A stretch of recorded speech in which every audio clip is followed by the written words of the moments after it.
مجھے بہوش کیے بغیر آپریشن گئے۔ ہاں یاد ہے بالکل، مرد ہو تو چھوٹے چودھری جیسا، صوفیہ بولی۔ نریم پاس ہی تھی، اب وہ چاروں فارغ تھی، کسی مریض کے بھی آنے کا امکان نہیں تھا، اس لیے گپے ہانکتی جا رہی تھی۔ وہ نہ چاہتے ہوئے بھی دلچسپی لینے پر مجبور تھی تاکہ طارق کی شخصیت کے بارے میں جان سکے اور اپنے آپ کو بچا سکے۔ جب اس کے کزن اسے لائے تھے تو اس کا جی چاہا تھا کہ اس ہاسپٹل کے سارے دروازے اس پر بند کر دے، مگر اس کی مسیحا صرف طبیعت جیت گئی تھی، دشمنوں کے ساتھ بھی ایسا کرنے کی اجازت نہیں تھی۔ پھر وہ تو ڈاکٹر تھی، انسانیت کی خیر خواہ۔ اس نے تمام خیالات کو جھٹک کر طارق کو دیکھا، واقعی اس کی ہڈی کو کافی نقصان پہنچا تھا، ذرا سی بھی بے احتیاطی اس کے باوجود کو ناکارہ کر سکتی تھی۔ تبھی اس نے انہیں طارق کو شہر لے جانے کے لیے کہا تھا۔ اس کا ضمیر مطمئن تھی کہ اس نے اپنے پیشے سے غداری نہیں کی، فرض جیت گیا تھا، جذبات ہار گئے تھے۔ اس نے ان تینوں نرسوں کی بات سے اندازہ لگایا تھا کہ چھوٹا چودھری کردار کا عیاش اور دل پھینک شخص تھا۔ اس نے مختلف اوقات میں ان تینوں کی زبان سے یہی سنا تھا کہ چھوٹا چودھری اسے چاہتا ہے۔ تینوں خوش فہمی کا شکار تھی۔ کافی دیر سے طارق کی مد سرائی سن کر وہ بور ہو رہی تھی، اٹھ کر کمرے میں چلی آئی۔ یہ تو بڑی سڑی ہے، پہلے والی ڈاکٹر تو بڑی اچھی تھی، صرف چودھری کی وجہ سے ٹکی ہوئی تھی۔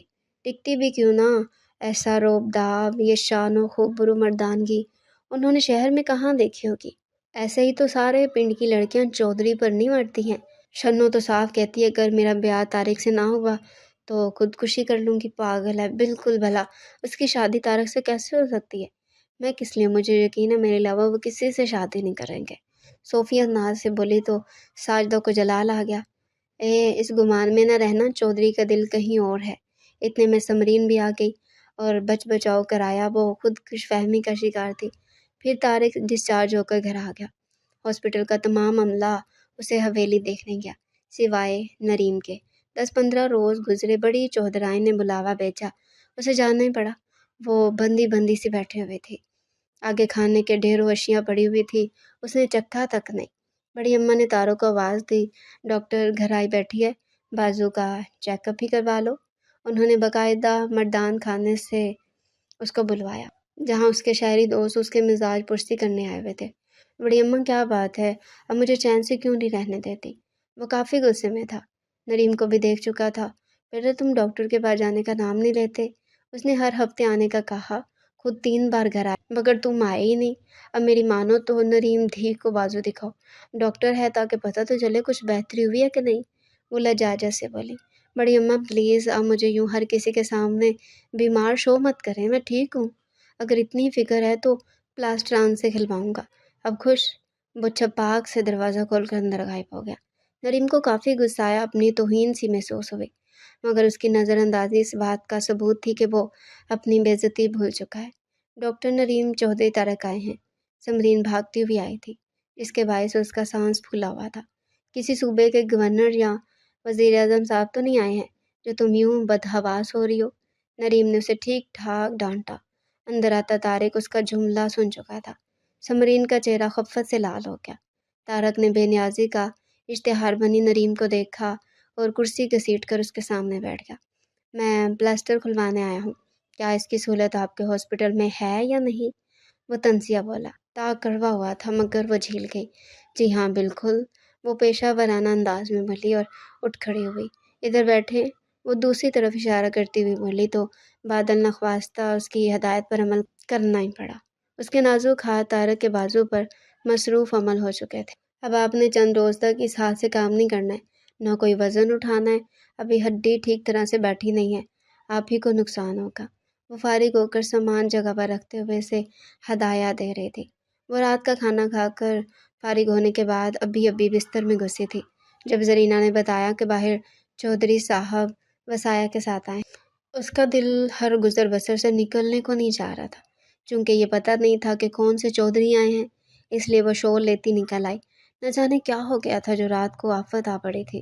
اسے سخت نیند آ رہی تھی، اس لیے کوفت ہو رہی تھی۔ طارق کو دیکھ کر جھنجھلاہٹ میں اور بھی اضافہ ہوا، مگر اس کے چہرے پر شدید تکلیف کے آثار تھے۔ اس کا بایاں بازو دیکھتے ہی وہ جان گئی کہ موصوف نے ضرور اس ہاتھ سے کچھ وزن اٹھایا ہے۔ بتائیے کیا ہوا ہے؟ اب کوشش کے باوجود اس کا لہجہ رسمی سا بھی نرم نہیں تھا۔ اصل میں نے دن کو کچھ ایکسرسائز کی تو اس ہاتھ سے ویٹ بھی اٹھایا، تب سے تکلیف بڑھتی جا رہی ہے۔ طارق نے اس کا لہجہ نظر انداز کر دیا۔ نہ جانے کیوں تکلیف آپ کو دن سے ہو رہی ہے اور تشریف آپ رات کو لائے ہیں، کیا ضرورت تھی آنے کی؟ وہ اسے ڈانٹنے لگے۔ وہ دانتوں پہ دانت جمائے خاموش رہا، وگرنہ دل چاہ رہا تھا کہ اس نازک مگر سخت سی لڑکی کو تھپڑ مار کر خاموش کروا دے، جو مسلسل اس کی شخصیت کے پرخاشیں اڑا رہی تھی۔ نریم نے دراز میں سے ٹیوب نکالی اور پہلے ہیٹر آن کیا۔ سردی کافی زیادہ تھی۔ گیس کچھ ماہ پہلے چودھریوں کی مہربانی سے اس گاؤں کے پاسوں کو میسر آئی تھی۔ وہ کرسی گھسیٹ کر کھڑی ہو گئی۔ بازو سامنے لائیے، وہ بے تاثر لہجے میں بولے۔ پھر اس نے بڑی نرمی سے اس درد کش مرہم سے طارق کے بازو کی مالش شروع کی۔ اسے آرام آنے لگا۔ طارق نے بڑی بے خوفی سے پل بھر میں اس کا جائزہ لے ڈالا۔ لیلن کی پرنٹڈ بلیک وائٹ شرٹ اور کالی شلوار میں ملبوس ڈھیلی ڈھالی چوٹی میں شانوں پر گرم شال ڈالے، ماتھے پر جھولتی براؤن لٹ سمیت وہ اپنے حسن سے تقریباً بے نیاز تھے۔ سر جھکائے اسے طارق کی گرم نگاہوں کی تپش کا بخوبی احساس ہو رہا تھا۔ تبھی تو اس کے ہاتھ بار بار کانپ رہے تھے۔ اس نے بے شمار مرد مریضوں کو اٹینڈ کیا تھا، ایسی بیچارگی پہلے تو کبھی پیش نہیں آئی تھی۔ شاید طارق کی شخصیت کا خوف اس کے ذہن میں ابھی تک مشہور تھا۔ طارق کی بے چین نگاہیں اس کی گداز کلائیوں سے ہوتی اس کے مومی سفید ہاتھوں پہ ٹھہر گئی، جو اس کے سفید بازو پر بہت کمزور لگ رہے تھے۔ ان کا کانپنا، رکنا، ٹھہرنا اسے بڑا دلکش لگ رہا تھا۔ وہ خوبصورت خیالوں کی روح میں بہنے لگا، پھر کسی انجان خیال سے چونکا اور اچانک اپنا ہاتھ نریم کے ہاتھ پر رکھ دیا۔ بس کریں، آئی ایم آل رائٹ۔ نریم کا ہاتھ ایک بار پھر اس کے ہاتھ کے نیچے کانپا اور اس کی رنگت میں زردی سی آ گئی۔ طارق نے فوراً اپنا ہاتھ ہٹا لیا۔ آپ کو پرسکون نیند سے اٹھائے جانے پر معذر چاہتا ہوں۔ اس کی آنکھیں ابھی تک نیند کے خمار سے گلابی لگ رہی تھی۔ اب میں آپ کو آخری بار وارن کر رہی ہوں کہ اس ہاتھ سے ویٹ مت اٹھائیے گا، نہ ایکسرسائز کیجیے گا، ورنہ بازوؤں کے پٹھوں سمیت ہڈی پر زور پڑے گا۔ وہ طارق کو واپسی کے لیے پٹ تولتے دیکھ پر بولی تو اس نے اس بات میں سہ لایا اور پلٹ کر بولا، آئی ایم سوری نریم، میں نے آپ کو کافی ہرٹ کیا۔ اب ہو سکے تو اس واقعے کو بھول جائیے گا۔ اس بار اس کے لہجے میں رسمی سی ندامت نہیں تھی، بلکہ واقعی حقیقی معنوں میں وہ شرمندہ لگ رہا تھا۔ وہ اعتبار کرنے پر تیار نہیں تھی۔ چوکیدار کو گیٹ بند کرنے کی ہدایت دے کر وہ دوبارہ کمرے میں آ گئی۔ چودھری صاحب، غالباً آپ کا یہ نیا ایکٹ ہے، مگر میں دو میں آنے والی نہیں ہوں۔ وہ لحاف منہ پہ ڈالتی سوچوں میں ڈوب گئی۔ طارق کے بازو کے ٹھیک ہونے کی خوشی میں تقریباً تمام خاندان والوں کو مدعو کیا گیا تھا۔ اس موقع پر نسرین بیگم اور طارق کی والدہ رقیہ نریم کو بھی مدعو کرنا نہیں بھولے تھے۔ وہ جانا تو نہیں چاہ رہی تھی، مگر بڑی چوترائن جب خود آئی تو اسے جانا ہی پڑا۔ طارق کے تمام کزن موجود تھے۔ نریم اکثر کو پہلی بار دیکھ رہی تھی۔ سب اعلیٰ تعلیم یافتہ تھے، کچھ کی شادی ہو چکی تھی، کچھ کمارے تھے۔ ان کی ہنسی، شرارتیں اور مسکراہٹیں بتا رہی تھی کہ وہ سب آپس میں محبت کی ڈور سے منسلک ہیں۔ نریم انگوری رنگ کے سوتی سوٹ میں ملبوس اپنے سادہ سے حلیے کے باوجود بڑی دلکش لگ رہی تھی۔ طارق کسی پر نگاہ رکھے ہوئے تھے۔ اپنے بدلتے خیالات کے ہاتھوں اس نے دل میں خود کو بڑا ذلیل کیا تھا، مگر آج کوئی اس کے اندر سے بار بار کہہ رہا تھا کہ سب کچھ کہہ ڈالے کہ نریم احمد نے اس کا سکون لوٹ لیا ہے، اس کی نیندیں چرانے کی مجرم ہے، اور یہ کہ وہ سب کچھ ہار چکا ہے۔ یہ ہارنے کا احساس ہی بڑا دلکش تھا۔ اس نے پاس کھڑی نریم کو بڑی چاہت سے دیکھا اور ادھر ادھر دیکھتا اس کے قریب ٹھہر گیا۔ نریم، مجھے آپ سے بہت ضروری بات کرنی ہے، صرف چند منٹ لوں گا، میرے ساتھ چلیں گی؟ اسے شوق سے لگا۔ کیا کہہ رہے ہیں آپ؟ اس کی خوفزدہ آواز حلق سے برآمد ہوئی۔ یہی کہ میرے کمرے میں چلیں، بہت ضروری بات کرنی ہے۔ ہرگز نہیں، میں آپ کے کمرے میں نہیں جاؤں گی۔ وہ پریشان نگاہوں سے چاروں طرف دیکھ رہی تھی۔ نریم پلیز، میرا یقین کریں، میں کوئی ایسی ویسی بات نہیں کروں گا، میرا اعتبار کریں، وہ لجاجت سے بولا۔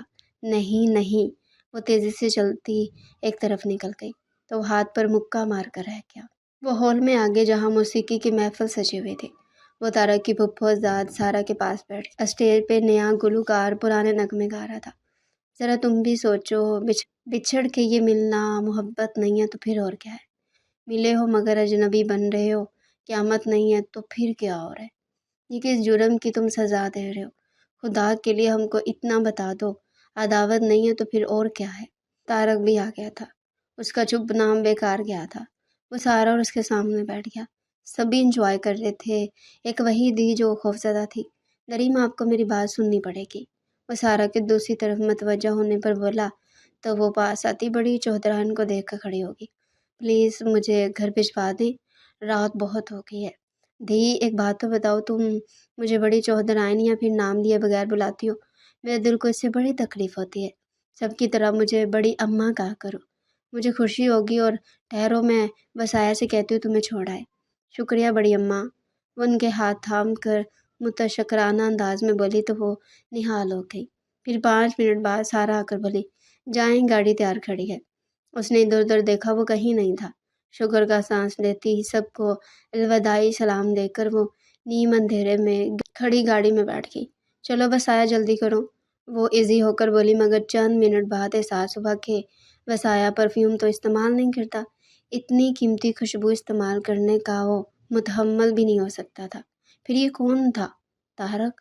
ہاں یقیناً، 100% طارق، وہی یہ پرفیوم استعمال کرتا ہے۔ پلیز گاڑی روکے۔ کیوں، آپ نے آگے آنا ہے میرے ساتھ؟ یقیناً میری قسمت اتنی اچھی نہیں ہے، ویسے آگے بیلے پر میں گاڑی آپ کے نہ کہنے کے باوجود بھی روکتا۔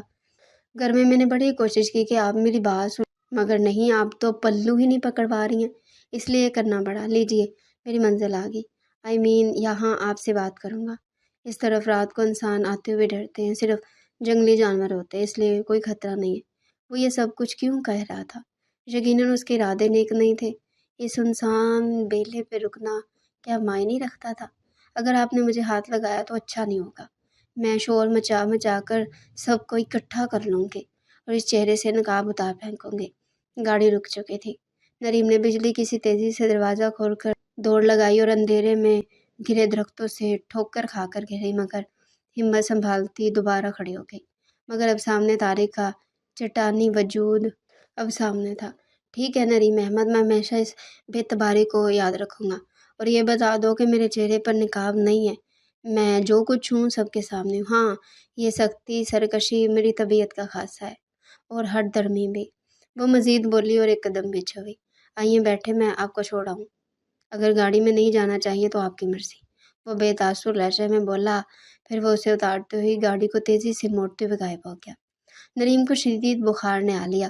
سارے گاؤں میں خبر پھیل گئی کہ ڈاکٹر نے بیمار ہو گئی۔ وہ 3 روز سے لاچار بستر میں پڑی ہوئی تھی۔ سارا ہاسپٹل نرسوں اور کمپاؤنڈر کے بل بوتے پر چل رہا تھا۔ اس روز چوہدرائن طارق کے ساتھ نریم کو خود دیکھنے چلی آئی۔ وہ برآمدے میں کھڑی نرسوں کی کلاس لے رہی تھی، جنہوں نے نریم کی طبیعت کا بتایا تک نہیں۔ طارق اندر چلا آیا، جہاں وہ بستر پر نڈھال سے انداز میں لیٹے ہوئے تھے۔ اسے دیکھ کر اٹھنے کی ناکام سی کوشش کی۔ طارق نے دونوں ہاتھوں سے دباؤ ڈالتے ہوئے اسے لٹا دیا۔ دیکھا میری بات نہ سننے کا نتیجہ، بیمار پڑ گئی نا؟ اگر میری درخواست سن لیتی تو کیا جاتا آپ کا؟ جب سے آپ کی بیماری کا سنا ہے بہت پریشان ہوں۔ کیوں اتنا کام کرتی ہیں؟ اپنی ساری تھکن مجھے دے دیں۔ وہ اس پہ جھکے بولا تو نریم پوری جان سے لرز گئی۔ اگر کوئی دیکھ لیتا تو؟ یہاں اس کی شہرت ایک نیک نام لڑکی کی تھی، اور یہ شخص اس وقت اس کے بے حد قریب اسے اپنی جاندار آنکھوں کے تلسم میں قید کرتا ہوا کیوں اسے بدنام کرنے پر تلا ہوا تھا؟ پلیز ہٹ جائیے یہاں سے، وہ کمزور آواز میں چلائی اور ساتھ اپنے ہاتھوں سے عملاً دور کرنے کی کوشش کی۔ ہٹ جاؤں گا، مگر پلیز روئیے نہیں، بلکہ اپنے آنسو مجھے دے دیں۔ کس ناطے سے؟ وہ ناطہ جو عنقریب میں آپ سے جوڑنے والا ہوں۔ کون سا؟ زندگی بھر کا؟ ایسا نہیں ہو سکتا۔ کیوں نہیں ہو سکتا؟ میں آپ سے محبت کرنے لگا ہوں، صاف، گہری اور مضبوط، مگر مجھے آپ سے محبت نہیں ہے۔ نہ ہو، مجھے اس سے فرق نہیں پڑتا۔ مجھے تو پڑتا ہے۔ جس شخص نے میری راہوں میں بدنامیوں کے کانٹے ہی کانٹے اگا دیے ہیں، مجھ سے نفرت، بلکہ شدید نفرت ہی کر سکتی ہوں۔ میں ان کانٹوں کو اپنی پلکوں سے چنوں گا۔ رہا محبت اور نفرت تو وہ ذاتی فعل ہے۔ آپ مجھ سے نفرت کرتے ہیں، میں آپ سے محبت کروں گا، گہری دیوانوں والی۔ وہ بے خودی میں دوبارہ اس پہ جھکایا تو نریم نے تیزی سے کروٹ بدلی۔ پلیز تشریف لے جائیں یہاں سے۔ وہ شانوں پہ دوپٹہ لیتی اٹھ کر بیٹھ گئی تھی۔ نسرین بیگم کے اندر آتی اس نے سکون کی سانس لی۔ وہ اپنے ساتھ ڈھیروں پھل، دیسی حلوہ جات، مرغی کا بھنا گوشت اور یخنی لائی تھی۔ وہ بری طرح شرمندہ ہوئی۔ انہوں نے بڑی محبت سے اسے اپنے ہاتھوں سے سیب کاٹ کر کھلایا، انار کے دانے نکال کر دیے